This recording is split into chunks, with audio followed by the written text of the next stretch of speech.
Now let's look into January 2020. Okay, we finalize the number of questions later. All right.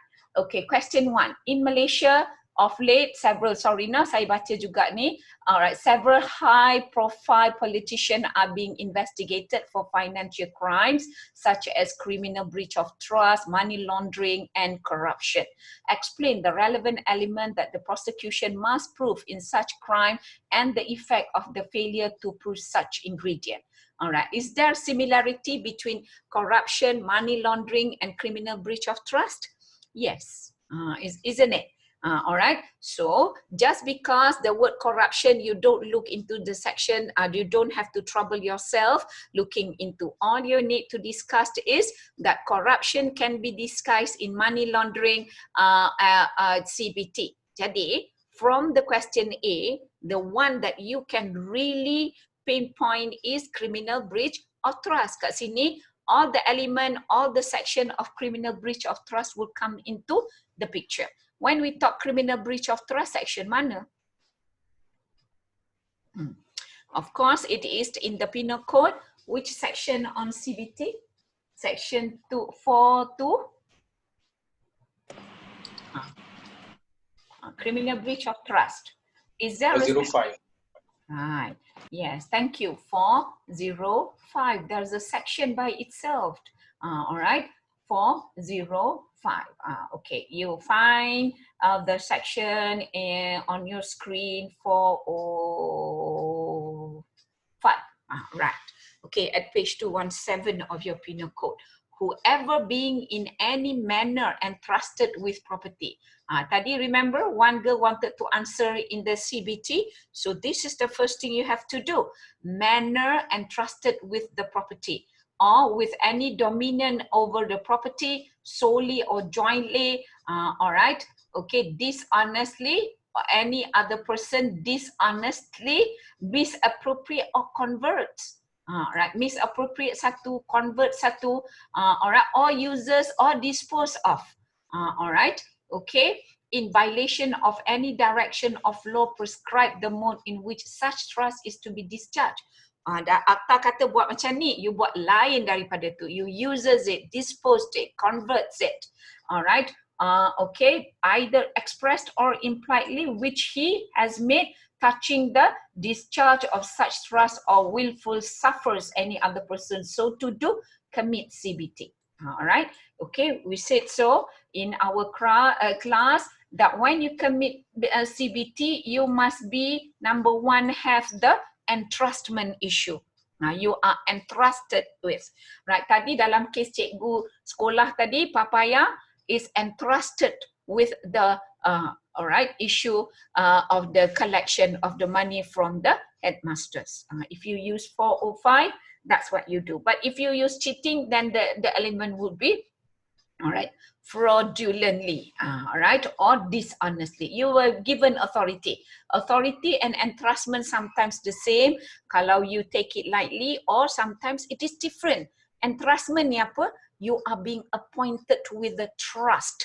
Trust is something that is being admired because you can be trusted.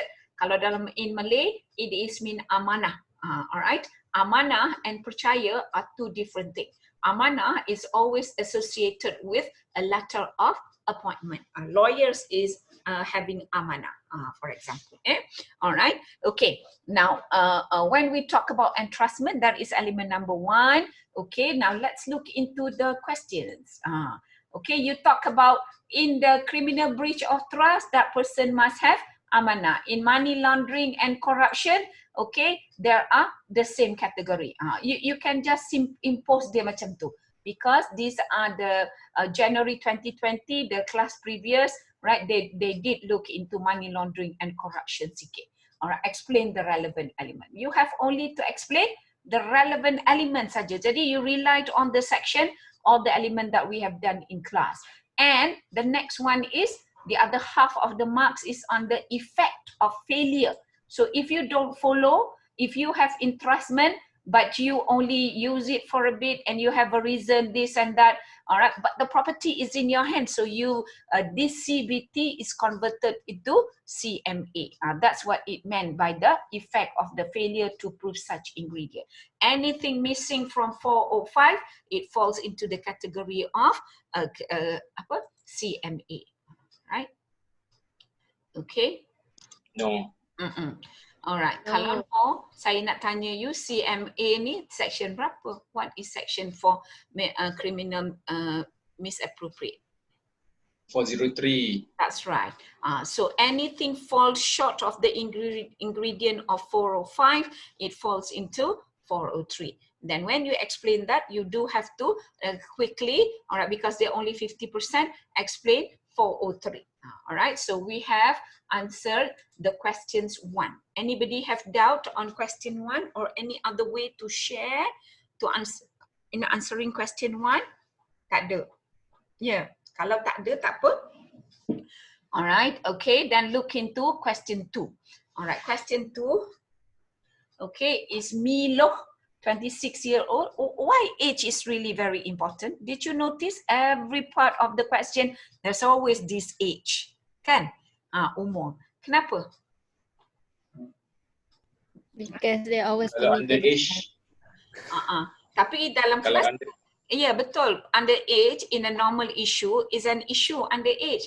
Tapi dalam kelas kita tak pernah highlighted about the underage kan? Underage, if they commit crimes, they are not committing crimes.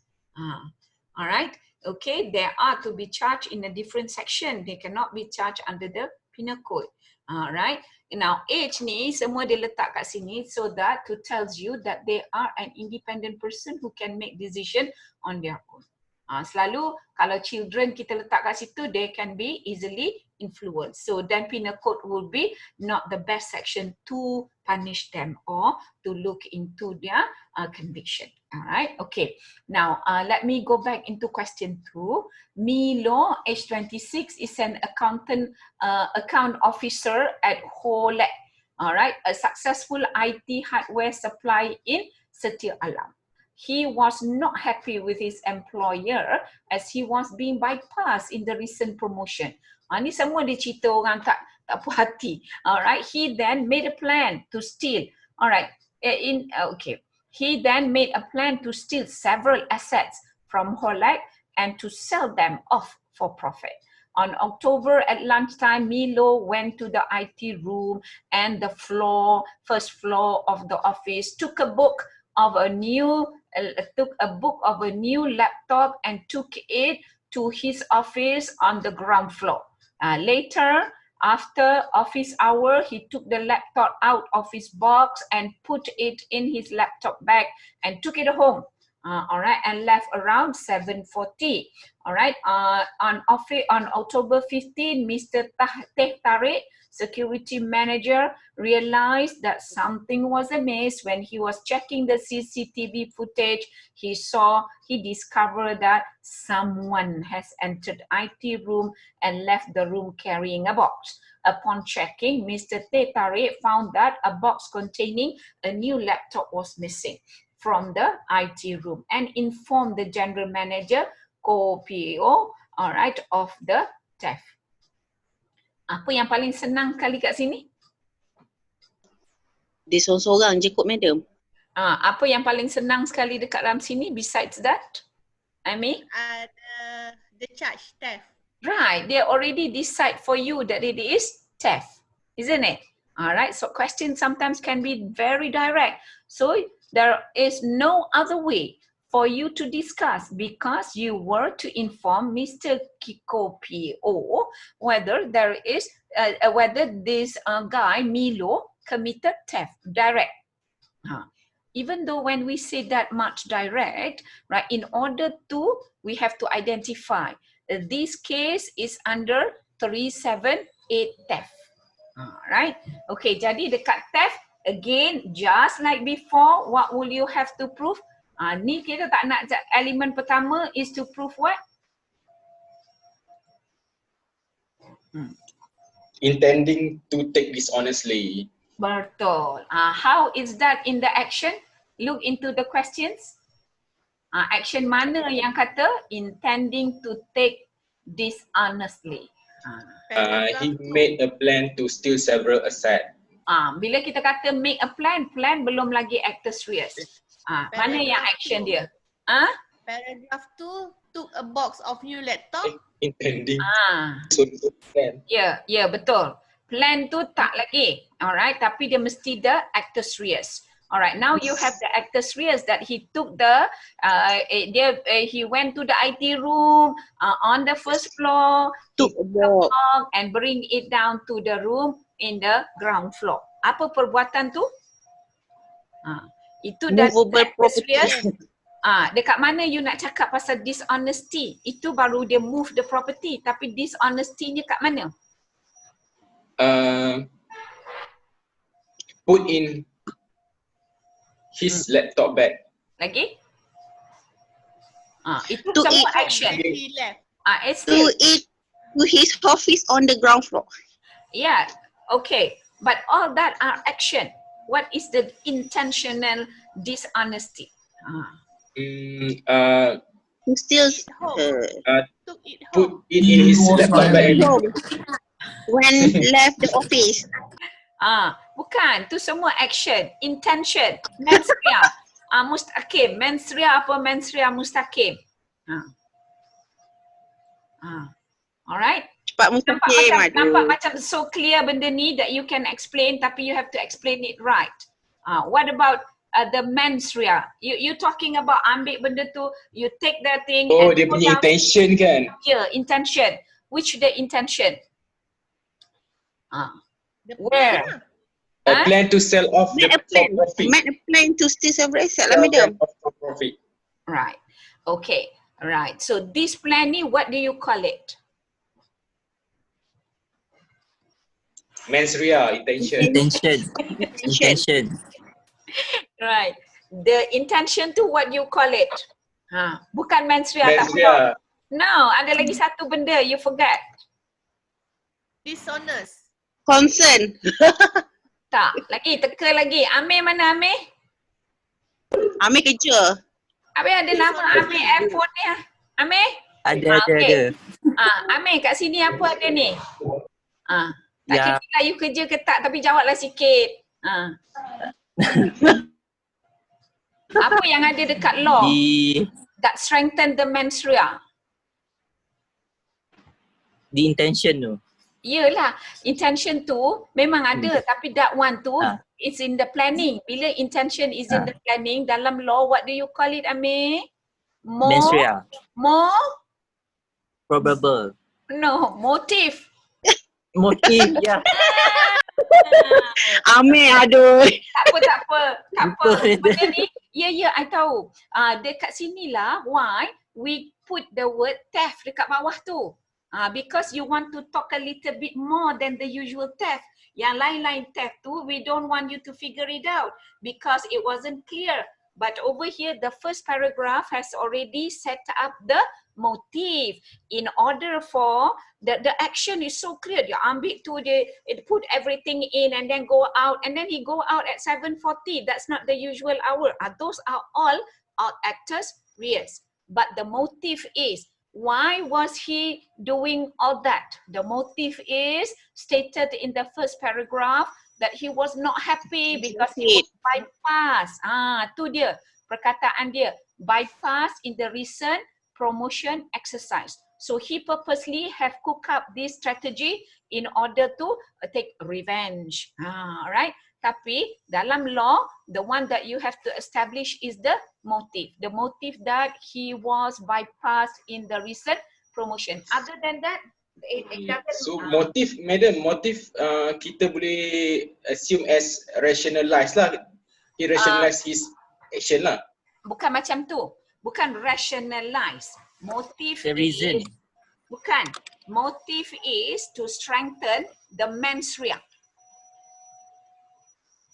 Are you following me? Is there any there that talks about the mens rea clearly? Tak ada. But the actus reus has already strengthened that he have committed the crime.